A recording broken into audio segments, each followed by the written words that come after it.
சிவபெருமானை வழிபாடு செய்வதற்கு பல வழிமுறைகள் இருந்தாலும் அவருடைய நாமாவளியை சொல்லி பெருமானுடைய நாமத்தை சொல்லி மந்திர ஜபங்களில் ஈடுபடுவது தான் மிக முக்கியமான வழிபாடு. சிவபெருமான் தன்னுடைய திருவடியை உலகத்து உயிர்களெல்லாம் அடைவதற்காக 3 சாதனங்களை கொடுத்திருக்கின்றார். ஒன்று திருநீரு, மற்றது உத்ராட்சம், மூன்றாவது அவருடைய நாமமாகிய திருவேந்தெழுத்து. இந்த திருவேந்தெழுத்து சிகார வகார யகார மகார நகாரம் என்று சொல்லக்கூடிய 5 எழுத்துக்களை கொண்டிருக்கிறது. இந்த 5 எழுத்துக்களவே பார்த்திங்கன்னா உயிரை மையமாக கொண்டிருக்கிறது. அதாவது சிகரம் என்பது இறைவனை குறிக்கக்கூடிய எழுத்து, வகரம் வ என்பது அம்பாளை குறிக்கக்கூடியது, யகரம் ய சிவயங்கிறதுல யகரம் உயிரை குறிக்குது, நகரம் என்பது திரோதான சக்தியையும், மகரம் என்பது ஆணவமலத்தையும் குறிக்கும் என்பது சைவாகம முடிவு சைவ சித்தாந்த சாஸ்திரங்களை சொல்லுகின்றது.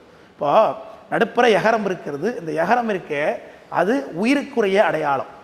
சைவ சித்தாந்த சாஸ்திரம் உண்மை விளக்கம் 8 2 உண்டான லிங்கத்தை நட்டம் புதல்வா நவிலக்கல் என்று சொல்லும். 8 + 2 = 10. 10 என்கின்ற எண்ணை குறிப்பதற்கு தமிழில் இருக்கக்கூடிய எழுத்து உரு யகரம் என்பது.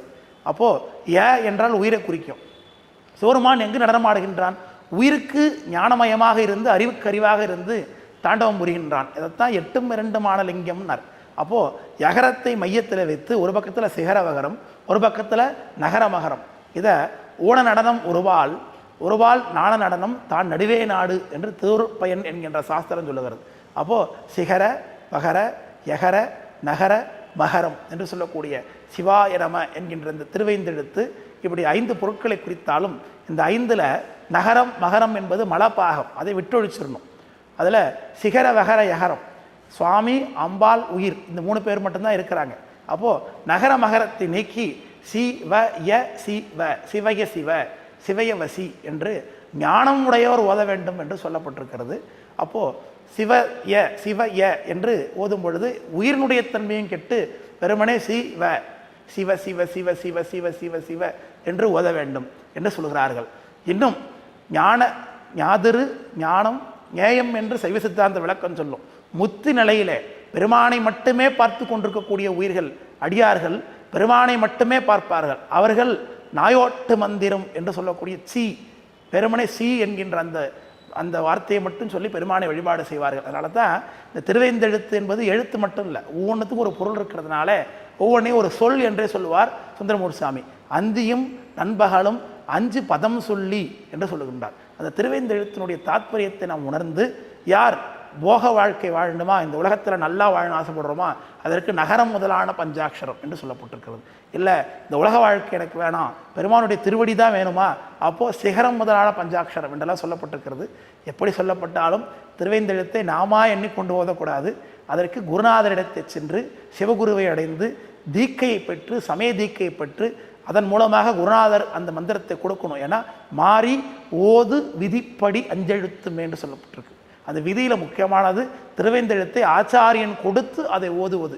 ஏன்னா நாம் எவ்வளவு படித்தாலும் யாரோ சொல்லி கேட்டாலும் கூட ஞானம் கிடைத்திராது.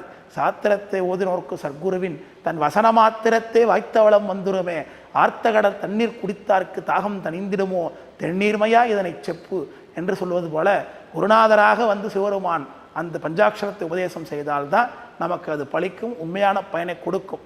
அதனால் குருநாதர் வடிவத்தில் இருந்து கொண்டு குருநாதரத்தை சென்று அவர் மூலமாக தீக்கைப்பட்டு இந்த திருவேந்தெழுத்தை நாம் ஓதுனோமானால் நிச்சயமாக பெருமானுடைய கருணையை எளிதாக பெற முடியும். அதற்கு உரிய சாதனம் தான் இந்த திருவேந்தெழுத்து. இதை நம்ம எப்பொழுதும் சொல்ல வேண்டும். பச்சபொருள் நமக்கு ஆகும் என்று எண்ணி நமச்சிவாயம் அச்சம் ஒழிந்தேன் அணிதல்லை அம்பலத்தில் ஆடுகின்ற பிச்சன் பரப்பிலி பேர் நந்தி உந்தியின் மேல் அசைத்தகத்தின் அழகு கண்டால் பின்னை கண் கொண்டு காண்பதென்னே என்பது அப்பர் சாமி தேவாரம்.